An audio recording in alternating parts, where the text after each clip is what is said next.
Saudara-saudara dimanapun berada, kita semua dalam situasi kondisi social distance. Namun di sisi lain bersyukur kepada Tuhan, tetap bersyukur oleh karena spiritual distance dengan Tuhan telah dipulihkan kembali melalui penderitaan, kematian, dan kebangkitan Yesus Kristus. Maka virus rohani itu, yaitu dosa, telah dihancurkan, sehingga kita tidak ada jarak lagi dengan Tuhan. Kita bisa bersama dengan Tuhan saat ini, di sini, di dunia ini. Immanuel, bahkan sampai di balik dunia ini selama-lamanya. Selamat hari Paskah, hari kemenangan yang Tuhan telah anugerahkan ini. Saudara, seluruh dunia sekarang menghadapi masalah yang tidak dibayangkan sebelumnya. Masalah yang cukup berat terkait dengan COVID-19. Obat sampai hari ini belum juga ditemukan. Namun bagi kita sesungguhnya saat ini ada hal yang lebih penting dari persoalan itu, dari masalah itu, yaitu bagaimana respon kita terhadap situasi dan kondisi yang sedang kita hadapi ini. Kita diberi anugerah oleh Tuhan yang sangat istimewa, yaitu kebebasan untuk berespon, kebebasan untuk memilih respon. Karena itu dalam kesempatan ini saya mengajak kita untuk melihat satu ayat firman Tuhan yang saya harap ini akan menolong kita bagaimana kita meresponi situasi kondisi yang sulit seperti ini, atau yang mirip-mirip dengan situasi kondisi yang seperti ini. Matius 28 ayat yang kelima. Demikian bunyinya. Akan tetapi malaikat itu berkata kepada perempuan-perempuan itu, janganlah kamu takut, sebab aku tahu kamu mencari Yesus yang disalibkan itu. Sebab aku tahu kamu mencari Yesus yang disalibkan itu. Janganlah kamu takut. Nah, ada 3 hal yang kita bisa angkat dari ayat ini. Bagaimana meresponi situasi, kondisi, masalah, kesulitan, tantangan di dalam hidup ini. Dan lebih khusus situasi COVID-19 ini. Yang pertama, tetap taati perintah Tuhan. Nah, ini saya angkat dari kata malaikat, kalimat dari malaikat Tuhan yang mewakili Tuhan, yang disampaikan kepada Maria Magdalena dan perempuan-perempuan yang datang ke kubur ketika Yesus dibangkitkan waktu itu. Janganlah takut. Janganlah takut. Kata larangan, janganlah, dari partikel me dalam bahasa asli Alkitab yang disambung dengan kata kerja perintah, yaitu yang kita kenal dengan istilah saat ini fobia. Jadi janganlah fobia, janganlah kamu takut. Ini memang perintah yang sangat umum, sangat klasik, ada banyak dalam Alkitab terkait dengan perintah janganlah kamu takut ini.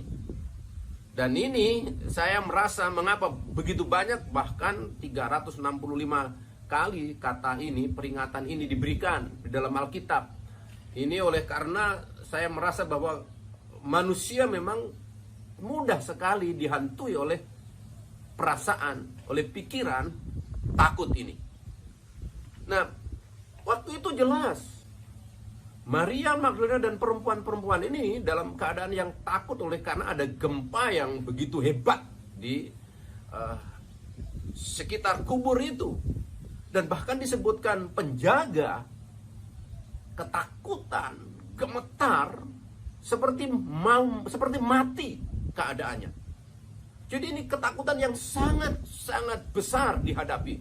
Bukan saja orang-orang yang mengikuti Yesus waktu itu, seperti murid-murid Yesus yang melarikan diri, yang sembunyi, tapi juga orang-orang yang beroposisi dengan Yesus pun saya merasa ada kegentaran oleh karena kematian Yesus waktu itu membawa situasi kondisi yang tidak biasa, terjadi kegelapan di sekitar kematian Yesus Kristus pada waktu itu.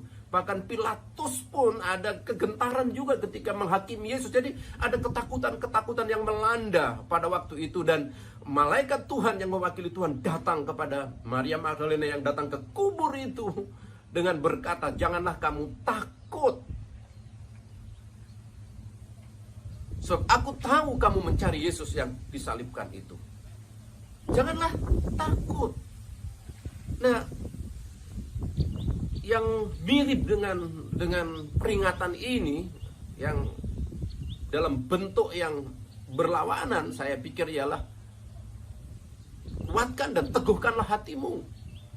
Dalam istilah lain, Paulus memberi peringatan juga kepada jemaat di Filipi dalam surat Filipi, bersukacitalah senantiasa di dalam Tuhan.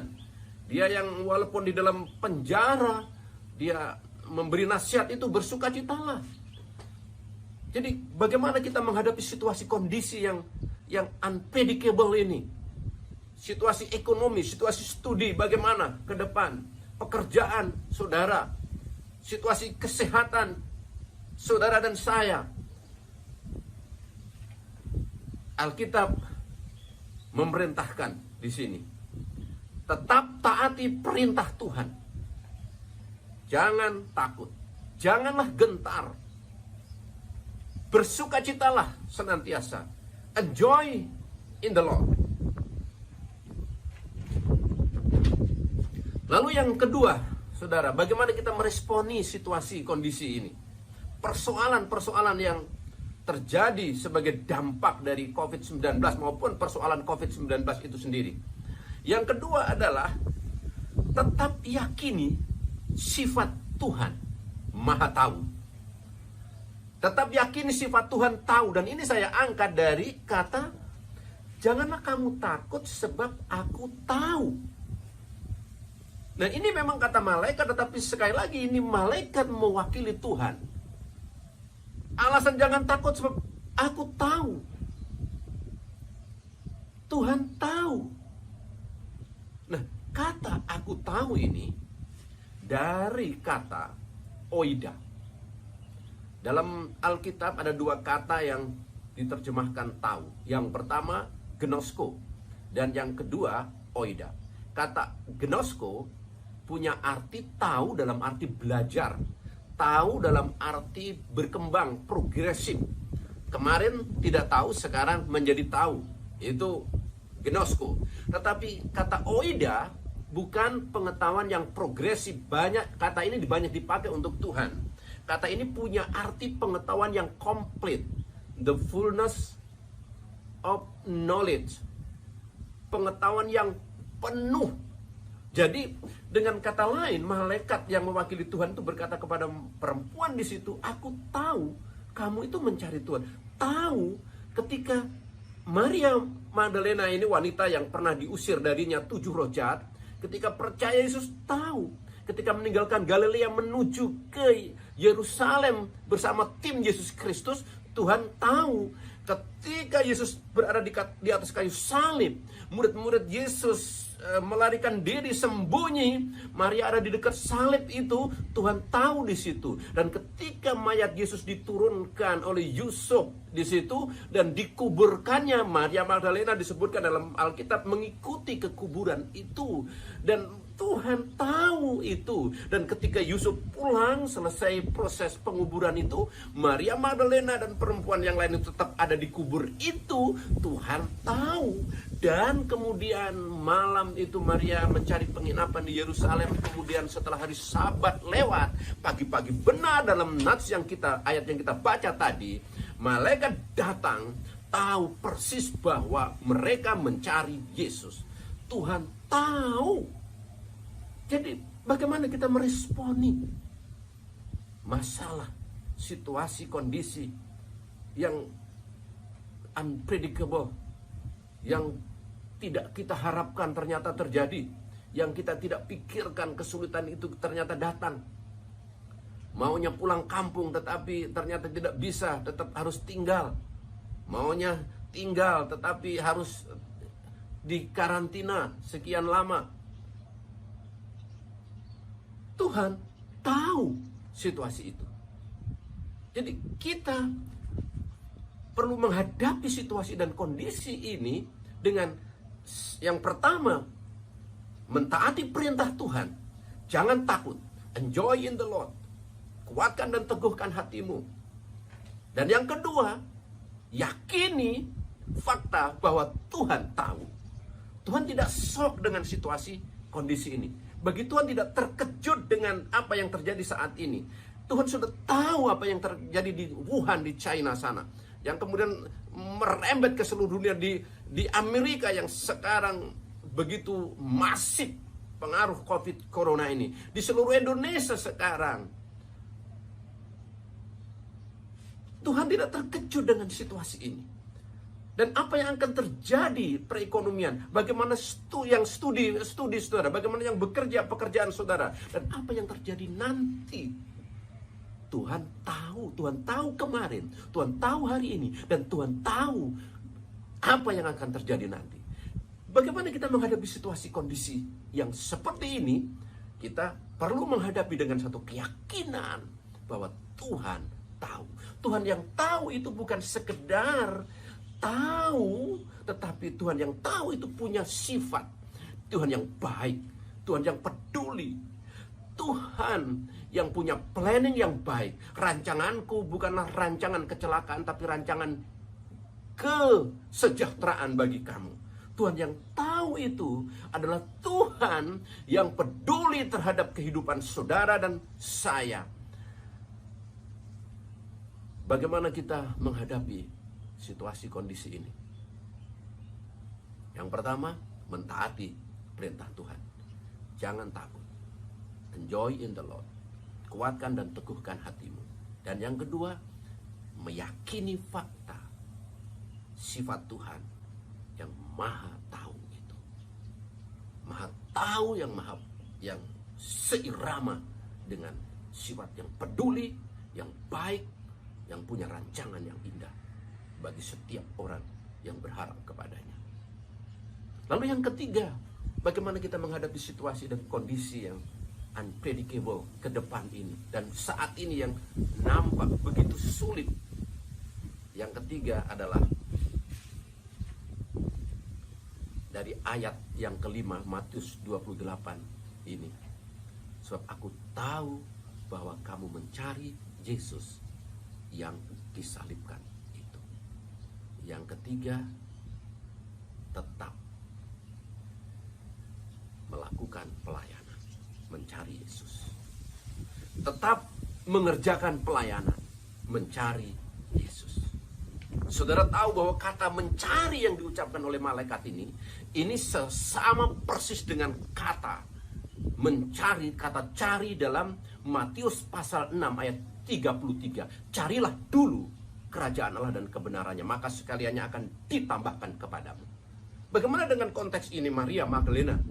Maria Magdalena mencari Tuhan. Sejak percaya Yesus, dia masuk dalam tim murid-murid Yesus. Kemudian ketika Yesus pergi ke Yerusalem menjelang penyalipannya ini, ikut perjalanan meninggalkan Galilea menuju ke Yerusalem. Dan pada prosesi-prosesi peristiwa pengadilan Yesus, dan saya merasa Maria Magdalena ini ada di dekat di sana. Dan bahkan ketika Yesus disalib, ketika Yesus dikubur, ketika Yesus pagi-pagi bangkit dari antara kematian ini, Maria Magdalena ada di sana mencari Tuhan, berusaha melayani Tuhan. Pagi-pagi benar, sementara orang-orang lain penuh dengan ketakutan, Maria pergi ke kubur, membawa rempah-rempah untuk menunjukkan kasihnya, pelayanannya, perhatiannya, kepeduliannya kepada gurunya, kepada Yesus. Dan ini yang saya sebut mencari Tuhan. Jadi bagaimana kita menghadapi situasi kondisi yang sering yang menakutkan, yang sulit, yang unpredictable, yang kita tidak tahu, yang kadang mengecewakan kita. Bagaimana kita meresponinya? Kita meresponinya tetap melakukan pelayanan yang bisa kita lakukan. Tetap melakukan pekerjaan pelayanan yang bisa kita kerjakan. Dalam konteks Maria ini, tetap mencari Tuhan. Carilah Tuhan melalui doa-doa saudara. Carilah Tuhan melalui pembacaan firman-Nya. Mencari Tuhan, carilah dulu kerajaan Allah dan kebenarannya itu, maka sekaliannya akan ditambahkan kepadamu. Ini barangkali waktu yang diberi oleh Tuhan untuk kita semakin mencari Tuhan, semakin serius dengan Tuhan. Dan perintah yang mirip dengan mencari ini, saya pikir adalah mengasihi Tuhan. Kasihilah Tuhan Allahmu dengan segenap hatimu, dengan segenap jiwamu, dengan segenap kekuatanmu, dan dengan segenap akal budimu. Itu bentuk pencarian akan Tuhan. Melakukan apa yang bisa kita lakukan, mengerjakan apa yang bisa kita kerjakan. Kalau saudara sebagai mahasiswa, kasihlah Tuhan Allahmu dengan segenap akal budimu. Ikutilah studi sebagaimana diwajibkan atau diharuskan, online teaching, online studying, dengan serius belajar. Itu sebagian dari pencarian akan Tuhan. Yesus pernah menjawab pertanyaan murid-murid pada waktu itu. Dan saya pikir ini terkait dengan hukum yang kedua dari hukum yang utama itu. Yaitulah kasihilah sesamamu manusia sama seperti kamu mengasihi dirimu sendiri. Pertanyaannya, Tuhan, kapan? Pada waktu engkau lapar aku memberi engkau makan. Pada waktu engkau haus aku memberi engkau minum. Pada waktu engkau sakit atau dalam penjara aku merawat engkau. Pada waktu engkau telanjang aku memberi engkau pakaian. Kapan? Lalu Yesus berkata, apa saja yang kamu lakukan kepada salah seorang yang paling hina ini, kamu lakukan untuk aku. Dan itu pencarian akan Tuhan. Bagaimana kita menghadapi situasi yang sulit seperti ini? Saudara, tetaplah melakukan pelayanan, mencari Tuhan, mengasihi Tuhan, mengasihi sesama. Mungkin ada di antara saudara yang punya kelebihan uang saudara, punya kelebihan makanan, roti, beras yang saudara miliki, punya kelebihan tabungan. Ada orang lain di sekitar kita yang dalam tanda petik lebih tidak beruntung dibanding saudara. Dan ini kesempatan mencari Tuhan. Memberikan sembako, memberikan pakaian, dengan SMS kata-kata penghiburan, dengan berdoa untuk mereka. Apa saja yang bisa kita lakukan sebagai bukti pelayanan kita kepada Tuhan. Bagaimana kita menghadapi situasi, kondisi yang sulit, yang unpredictable saat ini. Yang pertama, tetap taati perintah Tuhan. Jangan takut. Enjoy in the Lord. Bersukacitalah senantiasa di dalam Tuhan. Dan yang nomor 2, yakini fakta bahwa Tuhan tahu.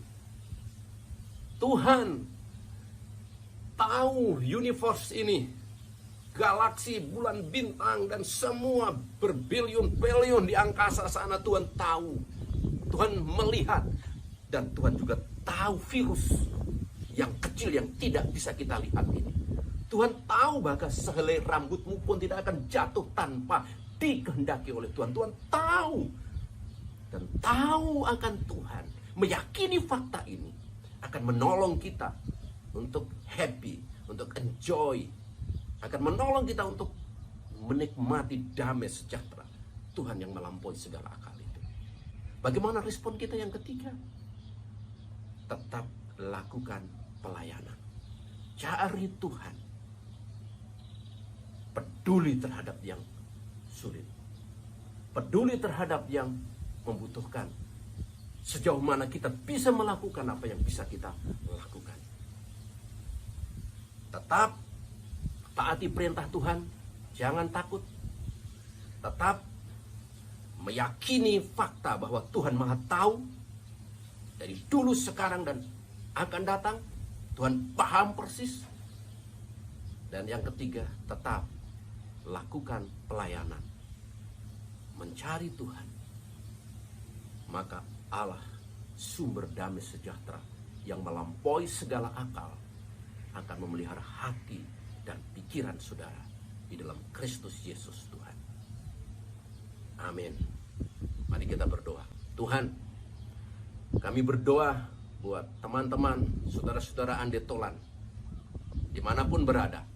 Mohon Tuhan memberkati untuk dapat menggunakan anugerah terbesar, yaitu kebebasan memilih berespon terhadap situasi kondisi yang terjadi pada saat ini.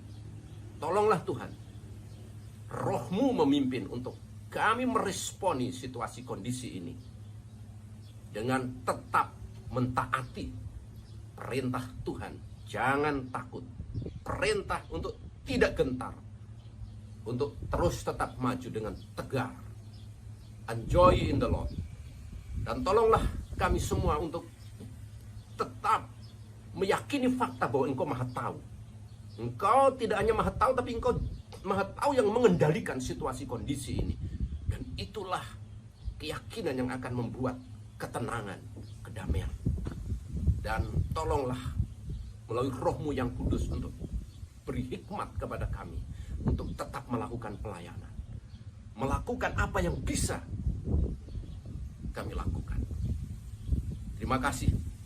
Di dalam nama Juru Selamat yang hidup, yang hadir di dalam situasi kondisi ini, yang hadir dalam hidup kami. Dalam nama Yesus, Juru Selamat, kami berdoa. Amin.